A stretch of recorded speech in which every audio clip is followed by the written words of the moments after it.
காலகட்டம் இந்த காலகட்டம் எடப்பாடியார் அவர்களுக்கு இந்த சப்தம சனி, கண்டக சனி, அஷ்டம சனி காலம், ராகுடைய சஞ்சார காலம் எல்லாமே ஒரு சோதனையான காலகட்டம். இந்த காலகட்டம் என்ன செய்ய போகிறார் எடப்பாடி? ஸ்ரீ குருஜி அஸ்ட்ரோ டிவி நேயர்களே, உங்களை வணங்குகிறேன், வரவேற்கிறேன். பல்வேறு ஜோதிட தகவல்களை உங்களுக்கு தொடர்ந்து வழங்கிட்டு இருக்கேன். என்ன கடமைன்னா, அது கிரக பயிற்சி ஆகட்டும், இல்லை வார பலன்களாகட்டும், மாத பலன்களாகட்டும், எல்லாவற்றையும் நீங்கள் தெரிந்து கொள்ள வேண்டும். உங்களுக்கு ஒரு வழிகாட்டுதலாகவே இந்த சேனல் இருக்க வேண்டும். அதே நேரத்தில் அரசியலையும் நாம் ஏன் கையில் எடுக்கிறேன் என்றால், அரசியல் இல்லாமல் வாழ்க்கை கிடையாது, அரசியல் இல்லாமல் இயக்கம் கிடையாது, அரசியல் இல்லாமல் உலகம் கிடையாது, அரசியல் இல்லாமல் மக்கள் கிடையாது. அரசியலை சார்ந்துதான் நம்ம போய்கிட்டு இருக்கோம். அரசை சார்ந்துதான் போய்கிட்டு இருக்கோம். எல்லோருடைய மனசுக்குள்ளும் பார்த்தீங்கன்னா ஒரு அரசியல் நிச்சயமாக இருக்கும்.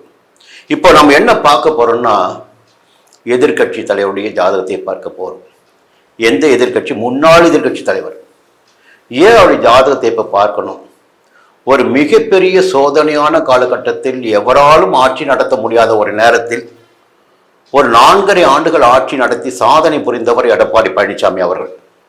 நிச்சயமாக அதிமுகவில் அவரை விட அந்த இடத்தை வேறு எவராலும் நிரப்பியிருக்க முடியாது என்பது உண்மையான ஒரு தகவல். தொடர்ந்து பார்த்தீங்கன்னா அதுக்கு பிறகு சறுக்கல் தான். எல்லோரும் குற்றம் சாட்டுவது என்னவென்றால், நடைபெற்ற அனைத்து தேர்தல்களிலும் தோல்வியைத்தான் சந்தித்திருக்கிறார் எடப்பாடியார். வெற்றியினை சந்திக்கவில்லை. பொதுவாக ஒரு அரசியல் கட்சியில் இருப்பவர்கள், தலைவராக இருப்பவர்கள், பிரமுகர்களாக இருப்பவர்கள் ஆதாயத்திற்காகத்தான் இருப்பார்கள் என்பதை அதிமுக தோல்விக்கு பிறகு இன்று நடைபெற்று கொண்டிருக்கின்ற கட்சி மாற்றம், அதிமுக வெளியேறி கொண்டிருப்பவர்கள் எடுத்திருக்கின்ற முடிவினை பார்க்கின்ற போது தெரிந்து கொள்ள முடிகிறது. அப்போ ஆளுங்கட்சியாக இருந்தால் கட்சிக்குள் இருப்பார்கள், அல்லது எதிர்கட்சியாக இருந்தால் கொஞ்ச நாள் தாக்கு பிடிப்பாங்க. இல்லை கட்சி சுத்தமாக தோல்வி அடைஞ்சிச்சா, எந்த கட்சி ஆளுங்கட்சியாக இருக்கோ அந்த கட்சியை நோக்கி போயிடுவாங்க. அப்போ உண்மையான கொள்கை பற்று என்பதெல்லாம் இந்த கட்சிக்குள் இருப்பவர்களுக்கு, பிரமுகர்களுக்கு நிச்சயமாக கிடையாது. மக்கள் நலனில் கூட இவர்களுக்கு அக்கறை கிடையாது. தான் செல்வாக்குள் இருக்க வேண்டும், தான் ஆளுங்கட்சியின் இணக்கமாக இருக்க வேண்டும், பிரமுகராக இருக்க வேண்டும், தன்னுடைய தொழிலுக்கும் வாழ்க்கைக்கும் அது வழிகாட்டியாக இருக்கும், ஆதாரமாக இருக்கும். அப்போ தொடர்ந்து இந்த தோல்விகள், 2021 ஒரு தோல்வி, 2026 ஏற்பட்டிருக்கின்ற தோல்வி, இந்த 2 தோல்விகளும் பார்த்தீங்கன்னா எடப்பாடியாருடைய வாழ்க்கையில், அரசியல் வாழ்க்கையில் மிகப்பெரிய மாற்றத்தை ஏற்படுத்தி இருக்கிறது. அப்போ தொடர்ந்து நான் சொல்லிட்டு வந்த ஒரே விஷயம்தான்,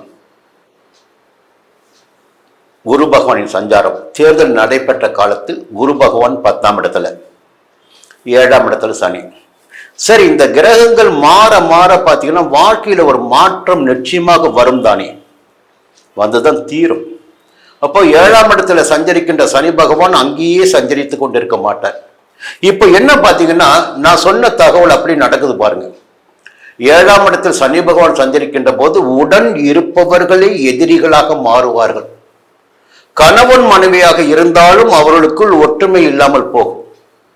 அப்போ இந்த 7ஆம் இடத்தில் மீனராசியில் சனி பகவான் சஞ்சரித்துக் கொண்டிருக்கின்ற அந்த காலகட்டத்தில் இவருக்கு மிக மிக இணக்கமாக இருந்த பலரும் அண்ணா திராவிட முன்னேற்ற கழகத்தை விட்டு தாவேகாவை நோக்கி சென்று கொண்டிருக்கிறார்கள்.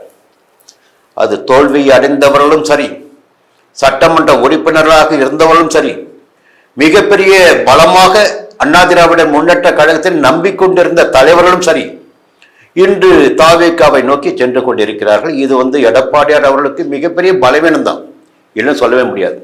ஆனா ஜோதிடம் அதைத்தான் சொல்லுது, நீ இந்த காலகட்டத்தில் இவர்களால் ஏமாற்றப்படுவாய், உன்னுடைய உடன் இருப்பவர்களால் நீ பாதிக்கப்படுவாய், சங்கடத்திற்கு ஆளாவாய், அவர்களால் ஏமாற்றத்திற்கு ஆளாவாய் என்று.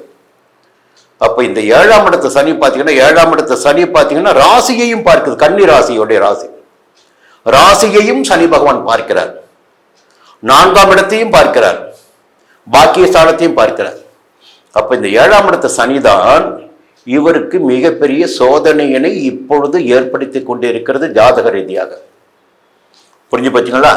இன்னொரு பக்கம் பார்க்கணும். சரி, இன்னைக்குத்தான் இப்படி இருக்கு, நாளைக்காவது இவருக்கு சாதகமான நேரம் இருக்கா, எதிர்காலமாவது சாதகமாக இருக்குமா? இந்த ஜோதிடம் என்னதான் சொல்லுது, ஜாதகம் என்னதான் சொல்லுது, அந்த கட்டத்துக்குள்ள என்னதான் மறைஞ்சிருக்கு?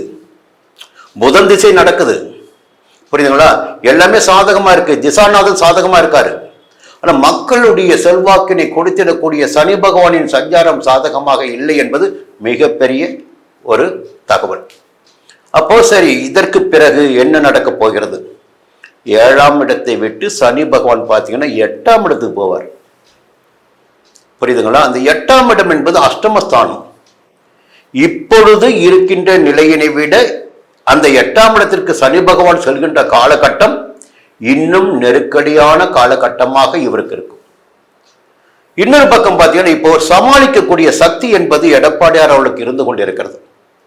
6ஆம் இடமான ரோண ரோக சத்துரு ஜெயஸ்தானத்தில் சஞ்சரித்துக் கொண்டிருக்கின்ற ராகு பகவான் நவம்பர் மாதம் 13ஆம் தேதி இடம் மாறுகிறார். 5ஆம் இடத்துக்கு வரார்.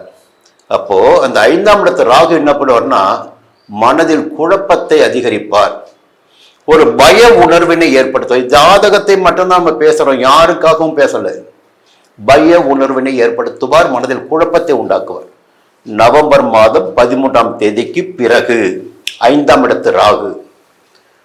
அடுத்து என்ன நடக்க போகுது? திருக்கணித பஞ்சாங்கத்தின்படி 2027ஆம் ஆண்டு ஜூன் மாதம் 3ஆம் தேதி சனி பெயர்ச்சி. அந்த சனி பெயர்ச்சியின் போது சனி பகவான் அஷ்டமஸ்தானத்திற்கு செல்கிறார். புரியுங்களா? அந்த அஷ்டமஸ்தானத்திற்கு செல்கின்ற போது இப்பொழுது இருக்கின்ற நிலையினை விட நிலை இன்னும் எதிர்மறையாக சங்கடத்தினை ஏற்படுத்திடக்கூடியதாக இருக்கும். திருக்கணிதப்படி 2027, வாக்கிய பஞ்சாங்கத்தின்படி 2028 ஏப்ரல் மாதம் 24ஆம் தேதி அஷ்டம சனி ஆரம்பம். தொடர்ந்து வருகின்ற காலகட்டம் பார்த்தீங்கன்னா நெருக்கடியான காலகட்டமாகவே இருந்து கொண்டிருக்கிறது. அப்போ எதிர் வருகின்ற நாடாளுமன்ற தேர்தல் நடைபெறுகின்ற நேரத்தில் கூட 2029 கூட அஷ்டம சனியுடைய காலகட்டமாகத்தான் இருக்கும். நிறைய மாற்றங்களை இவர் ஏற்படுத்திக் கொள்ள வேண்டும். இல்லை என்றால் இந்த மாற்றங்களை இவர் சந்திக்க வேண்டியதாக மாறிவிடும்.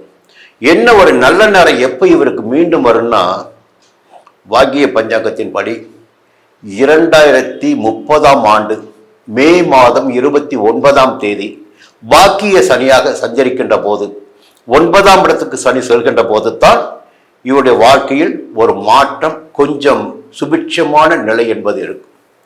அது வரையில் பார்த்தீங்கன்னா 5ஆம் இடத்துல ராகு, 8ஆம் இடத்துல 7ஆம் இடத்திலும் 8ஆம் இடத்திலும் சனி, இந்த 2 சஞ்சார நிலையிலும் பார்த்தீங்கன்னா மக்களுடைய செல்வாக்கினை பெறுவது என்பது சனி பகவானால் மட்டும்தான். அந்த 7ஆம் இடத்து சனி தான் உங்க மக்கள் செல்வாக்கை வெட்டிக்கிட்டு இருக்காரு. உடனே இருந்த பிரமுகர்கள் எல்லாம் போயிட்டு இருக்காங்க. அஷ்டம சனியாக மாறுகின்ற போது இன்னும் செல்வாக்கினை இழக்க வேண்டிய நிலை ஏற்பட்டுவிடும். இது ஜாதகம் சொல்கின்ற தகவல். இதை எப்படி சமாளிக்கப் போகிறார், எதை ஏற்றுக்கொள்ளப் போகிறார், இல்லை மற்றவர்களை எப்படி அரவணைத்து செல்லப் போகிறார், இல்லை எவரை தன்னுடைய கூட்டணியில் இணைத்துக் கொள்ளப் போகிறார். ராஜதந்திரி என்பது எல்லோருக்குமே தெரியும், சாணக்கியர் என்பது எல்லோருக்குமே தெரியும். மிக அழகாக காய் நகர்த்தக்கூடியவர் தான் எடப்பாடியார். ஆனால் அவருக்கு இந்த நேரம் சாதகமாக இல்லை, அவ்வளவுதான். இது போன்ற நேரங்களை கலைஞர் அவர்கள் கூட சந்திச்சிருக்காரு. மிகப்பெரிய தோல்விகளை கலைஞர் சந்திச்சிருக்காரு. அப்படி ஒரு தோல்விக்குரிய காலகட்டம் இந்த காலகட்டம் எடப்பாடியார் அவர்களுக்கு. இந்த சப்தம சனி, கண்டக சனி, அஷ்டம சனி காலம், ராகுடைய சஞ்சார காலம் எல்லாமே ஒரு சோதனையான காலகட்டம்.